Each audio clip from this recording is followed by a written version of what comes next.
മലബാർ എന്ന് കേൾക്കുമ്പോൾ മനസ്സിന് ഭയങ്കര സന്തോഷം കേട്ടോ. പ്രത്യേകിച്ച് തെക്കന്മാരായി നമ്മളെ സംബന്ധിച്ചിടത്തോളം ഒരുപാട് സഹായിക്കുകയും സ്നേഹിക്കുകയും ഒക്കെ ചെയ്യുന്ന ആളുകളുള്ള നാടാണ്.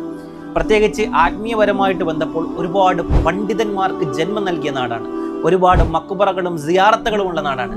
അതുകൊണ്ട് മലബാർ കേരളത്തിലെ ഏറ്റവും മനോഹരമായ മണ്ണെന്ന് എന്നോട് ചോദിച്ചാൽ ഞാൻ പറയും. എന്നാൽ ഇന്ന് നമ്മുടെ മലബാറിൽ നടക്കുന്ന ചില കോപ്രായങ്ങൾ അവരെ വിമർശിക്കുകയോ അല്ലെങ്കിൽ തള്ളിപ്പറയുകയോ ചെയ്യുന്നില്ല, സ്നേഹത്തോടുകൂടി മലബാറുകാരോട് പറയുകയാണ്. നമ്മുടെ 2030 വരെ നമ്മുടെ കേരളത്തിലെ ചെറുപ്പക്കാർ നേരിടാൻ പോകുന്ന ഏറ്റവും വലിയൊരു വെല്ലുവിളിയാണ് ബാധ്യതയും ആത്മഹത്യയും. ഒരാളൊരു കല്യാണം നടത്തുന്നു, അതിനുവേണ്ടി ചെലവാക്കുന്നതോ 25-30 ലക്ഷം രൂപയാണ്. പച്ചക്കല്യാണം, മഞ്ഞക്കല്യാണം, അങ്ങനെ തുടങ്ങി മിഠായി കൊടുക്കാൻ വരെ 5 ലക്ഷം രൂപ വരെ ചെലവാക്കി കല്യാണം നടത്തുന്നു. ഇതുകൊണ്ട് യാതൊരു ഉപയോഗം സമൂഹത്തിനോ കുടുംബത്തിനോ ആർക്കുമില്ല. ഈ കല്യാണം നടത്തുന്നതിന്റെ മെയിൻ ലക്ഷ്യം എന്ന് വെച്ചാൽ 10 ആളുകളെ കാണിക്കുക, അതിനപ്പുറം എന്തുദ്ദേശമാണ് ഇതിനൊക്കെ ഉള്ളത്?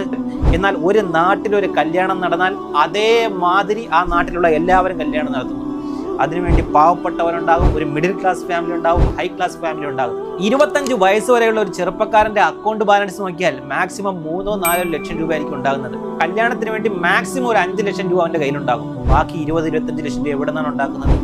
കടം വാങ്ങി വലിയ ബാധ്യതകളിലേക്ക് പോയി കല്യാണം നടത്തി, കല്യാണം കഴിഞ്ഞതിന് ശേഷം മനോഹരമായൊരു കുടുംബജീവിതം നയിക്കേണ്ട സമയത്ത് കടത്തിലും ബുദ്ധിമുട്ടിലും പ്രയാസത്തിലും ഓരോ ദിവസവും കടന്നു പോകുന്നത്. അതുകൊണ്ട് എൻ്റെ പ്രിയപ്പെട്ട ചെറുപ്പക്കാരോട്, പ്രത്യേകിച്ച് മലബാറുകാരോട് പറയാനുള്ളത്, നിങ്ങളുടെ നാട്ടിൽ നിന്ന് തുടങ്ങിയ ഈ കോപ്രായങ്ങൾ ഇന്ന് കേരളത്തിന്റെ വിവിധ ജില്ലകളിലേക്ക് വ്യാപിച്ചു കൊണ്ടിരിക്കുമ്പോൾ നമ്മുടെ ചെറുപ്പക്കാർ വലിയൊരു പ്രശ്നത്തിൽ ചെന്ന് ചാടും. തൻ്റെ സുഹൃത്ത് നടത്തിയതുപോലെ കല്യാണം നടത്താൻ കഴിഞ്ഞില്ലെങ്കിൽ ആ ചെറുപ്പക്കാരന് അത് വലിയൊരു കുറവാണ്. അതുകൊണ്ടാണ് ഇത്രയധികം ബാധ്യത എടുത്ത് തലയിൽ വെക്കുന്നത്. ഏറ്റവും വറക്കത്തുള്ള കല്യാണം എന്ന് വെച്ചാൽ അത് ലഘുവായിട്ട് മാന്യമായി നടത്തുന്ന കല്യാണമാണ്. ഇതിൽ ഞാൻ ഈ പറയപ്പെട്ട വിഷയം എല്ലാ കൗമിലും നടക്കുന്നുണ്ട്.